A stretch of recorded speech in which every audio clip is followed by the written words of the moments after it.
ఏంటాయా తగ్గిపోతలే లేకపోతే పోతావు టెన్షన్ పడుకో ఇంక పడుకో బాబు ఏంటి ప్రాబ్లం? దగ్గలేకపోతున్నానండి. తగ్గలేకపోతున్నావా? అప్పుడు పని చెయ్యి, దగ్గడం మాని. బలానికి టానిక్ ఇచ్చేంత అవుతున్నావా? లేదండి, సీసా మూత తీయడానికి కూడా బలం లేక. సీసా మూత తీయలేకపోతున్నావా? అప్పుడు బద్దలు కొట్టి తాగేసేయి. ఏంటా నీ ప్రాబ్లం ఏంటి? ఒళ్ళంతా దురదలండి. చేతులై గోల్డ్ బాగా పెంచు. ఎందుకండి? గోక్కోడానికి.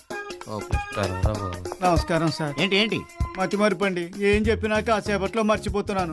సార్ వీడి దగ్గర ఫీజు ముందే తీసేసుకో, లేకపోతే మర్చిపోతాడు. గట్టిగా చెప్తారేంటి సార్? ఇప్పుడు మర్చిపోతాడు లేవా? ఓ పని చేయవా, నన్ను మర్చిపో, ఫీజు మాత్రం గుర్తుపెట్టుకో. అవును, ఆ 101 గదిలో పేషెంట్ తిన్నాక ఏం పెట్టారు? పొద్దునే థర్మామీటర్ నోట్లో పెడితే తినేసాడు సార్. తినేసాడా? టెతస్కోప్ పట్టుకున్నాడు గదిలోకి వెళ్ళదు మనకు ఒక్కటే. Okay sir. ఏంటా ఏది నా గదిలో సిగరెట్ కాలుస్తున్నావు? చుట్టలు దొరక్క ఎవరు లేదు మా పాండురంగం అన్నయ్య తమ్ముండండి.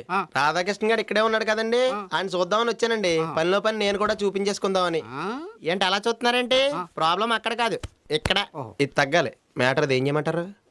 ఏం చేస్తావంటే కాఫీ టీల్లో పంచదార తగ్గించు, కూరల్లో ఉప్పు తగ్గించు, నాన్ వెజ్ లో మసాలా తగ్గించు, టోటల్ గా తిండి తగ్గించు. ఏ పర్యాతమైన థ్యాంక్స్ అండి. ఇదిగోండి. ఏంటిది? మా ఫీజు 100 రూపాయలు, 10 రూపాయలు ఇచ్చేవేంటి? నన్ను నేను తగ్గించమన్నారా? మీరు మాత్రం తగ్గించుకోలేరండి.